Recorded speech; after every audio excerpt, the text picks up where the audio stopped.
Today, we're going to discuss who should, quote unquote, manage the finances in a relationship. Now, to give us some context for this, when we say manage the finances, we can come at this from a bunch of different ways. Who should earn the money? Who should actually execute and pay the bills? Who should set the budgets? Who should save for the future? You want to start? You want me to start? I'll start with that. All right. Who should manage money in the family? As with a lot of things, it's joint.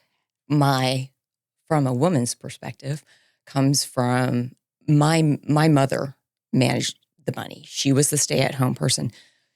Dad brought the money in, and mom is the one that paid the bills.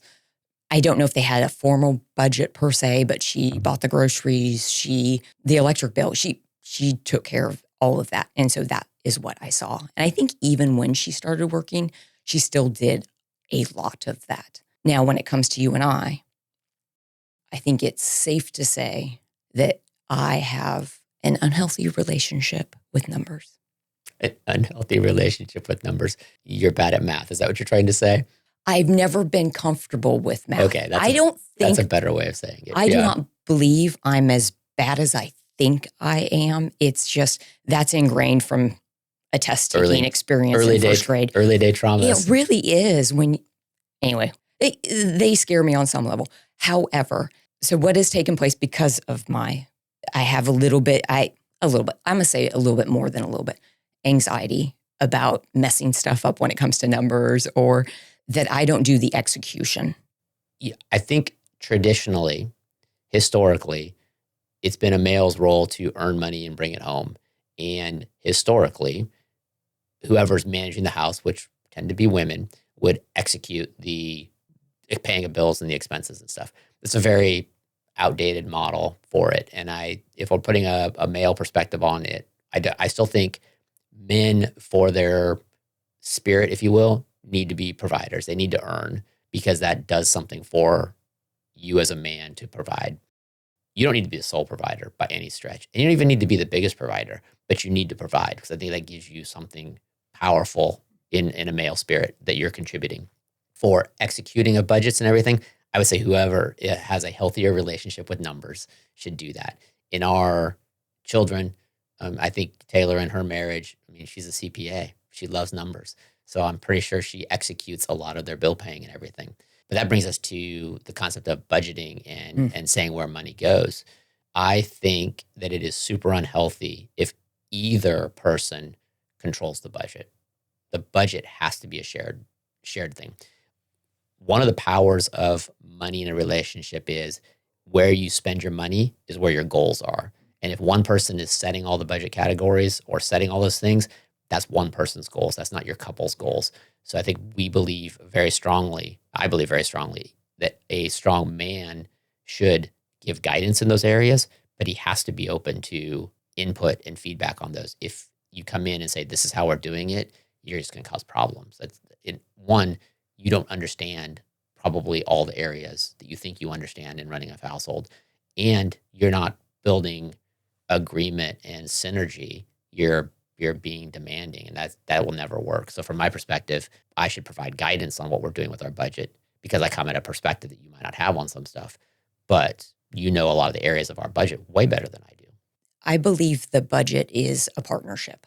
And if one person is dictating, even if they earn 100% of the money, that person is dictating the budget, that it is unhealthy, and it can lead to resentment, and it's just... Well, and you see this in your practice. You see financial abuse in your practice where, and let's just be transparent, it's almost always the man is earning more money, and he's setting where we spend money and how it's spent, and is controlling the relationship. And this is one of the big fears of how do you manage money in a relationship, is if you have an unequal say, unequal control, unequal earning. Yeah, it's a big issue, right? Yeah, very much so. All right. I don't think there's anything too controversial in there. I think one of the things that you said in show prep that you didn't say in here is, I really clearly said, I think it's important for men to earn money. Is it important for women to earn money? Without a doubt. Why? You mentioned the soul for the men. I think it's very similar for women as well. I took some time off. I earned for a bit, took some time off to have the girls.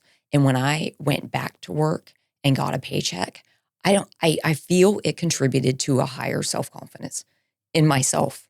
I think it does for others as well, because I've heard it from moms that, specifically in this example, moms that have re-entered the workforce after spending some time as stay-at-home moms, that they just feel really good about contributing. They know that they were contributing before.